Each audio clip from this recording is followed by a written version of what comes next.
Hello friends, இன்றைக்கி நாம் மக்காச்சோளத்தை வச்சு ரொம்பவே புதுசாக டேஸ்டியான மக்காச்சோள குல்ஃபி ஐஸ் எப்படி பண்ணலாம் அப்படின்னு பார்க்கலாம். இதுக்கு தேவையான திங்ஸு மக்காச்சோளம், அப்புறமா ஹனி நம்மளுக்கு தேவையான அளவு, காய்ச்சி ஆற வச்ச பால், ஜவ்வரிசி. ஃபஸ்ட்டு நாம் ஜவ்வரிசியை வறுத்து எடுத்துக்கலாம். அதுக்கு ஒரு பேன் அடுப்பில் வச்சுருக்கேன். அது கொஞ்சம் ஹீட் ஆன உடனே ஜவ்வரிசியை போட்டு அடுப்பை மீடியம் டு ஹை ஃப்ளேமில் வச்சுக்கலாம். வச்சு ஜவ்வரிசியை அப்படியே வெறும் வாணலியில் ஃப்ரை பண்ணணும்.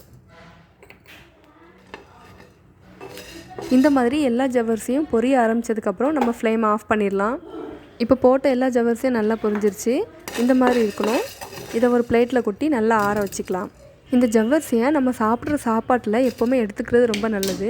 ஏன்னா இந்த ஜவ்வரிசி நமக்கு இருக்கிற இரத்த சோகையை குணப்படுத்தும். அப்புறமா இதில் கால்சியம் சத்து ரொம்ப அதிகமாக இருக்கிறதுனால எலும்புக்கும் பல்லுக்கும் ரொம்ப நல்லது. அல்சர் உள்ளவங்களுக்கு இந்த ஜவ்வரிசி அல்சரை குணப்படுத்துறதுக்கு ஒரு மருந்தாக இது செயல்படுது. அப்புறமா இந்த காலகட்டத்தில் இம்யூனிட்டி பவரை இன்க்ரீஸ் பண்ணவும் இந்த ஜவ்வரிசி ரொம்ப ஹெல்ப் பண்ணுது. இப்போ மக்காச்சோளத்தை ஒரு குக்கரில் எடுத்து வச்சுருக்கேன். அது மூழ்கிற அளவுக்கு தண்ணி ஊற்றிருக்கேன். இதில் நம்ம உப்பு எதுவுமே சேர்க்க போகிறதில்ல, அப்படியே தான் வேக வைக்கணும். குக்கரை க்ளோஸ் பண்ணிவிட்டேன். 2 விசில் வர வரைக்கும் வேக வச்சுக்கலாம்.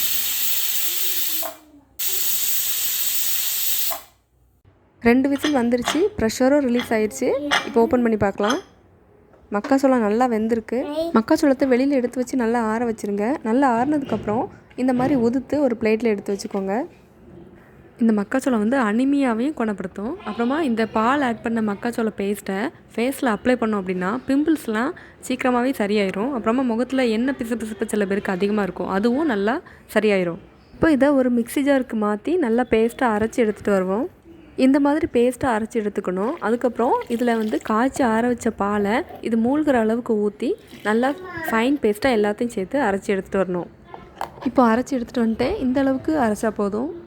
அரைச்சதை ஒரு பவுலில் மாற்றிட்டு இந்த ஸ்பூனுக்கு ஒரு 10 ஸ்பூன் அளவுக்கு ஹனி, இந்த அளவு பேஸ்ட்டுக்கு 10 ஸ்பூன் அளவுக்கு ஹனி ஊற்றினா இனிப்பு கரெக்டாக இருந்துச்சு. அந்த மாதிரி நான் ஆட் பண்ணியிருக்கேன்.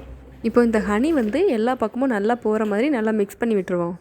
இந்த கன்சிஸ்டன்சியில் இருக்கணும். உங்களுக்கு ஒரு வேளை கட்டியாக இருக்கிற மாதிரி ஃபீல் ஆனிச்சுன்னா கொஞ்சம் காய்ச்சி ஆற வச்ச பால் ஆட் பண்ணி மிக்ஸ் பண்ணிக்கோங்க. மிக்ஸி இப்போ ரெடியாக இருக்குது. இதை அடுத்து நம்ம மோல்டில் ஊற்றி குல்ஃபி ஐஸ் ரெடி பண்ணிக்கலாம்.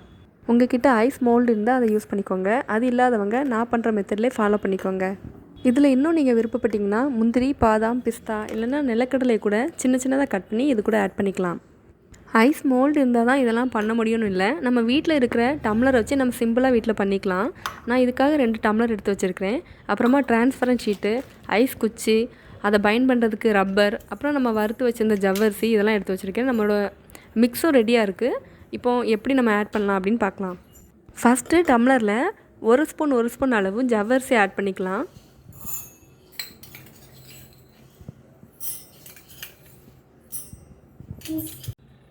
அப்புறமா நம்ம மக்காச்சோள மிக்ஸை இதில் ஆட் பண்ணிக்கலாம்.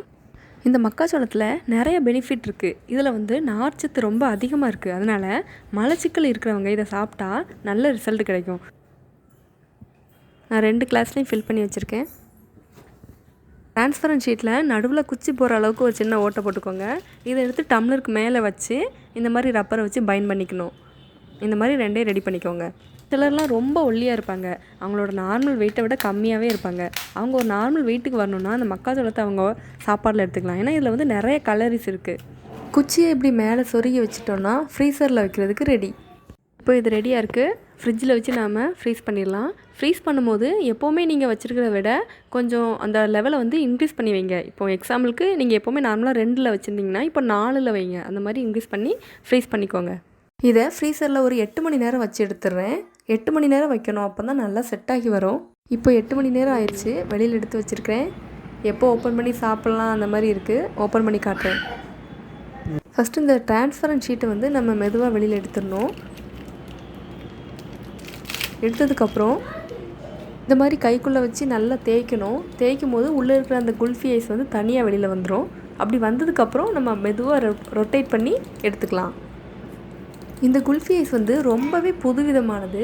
இது நீங்கள் சாப்பிட்டீங்கன்னா அடிக்கடி இது செய்யணும் அப்படின்னு உங்களுக்கு தோணும். ரொம்பவே டேஸ்ட்டாக இருக்கும். நீங்களும் இதே மாதிரி செஞ்சு சாப்பிட்டுட்டு எப்படி இருந்துச்சுன்னு கமெண்டில் சொல்லுங்கள்.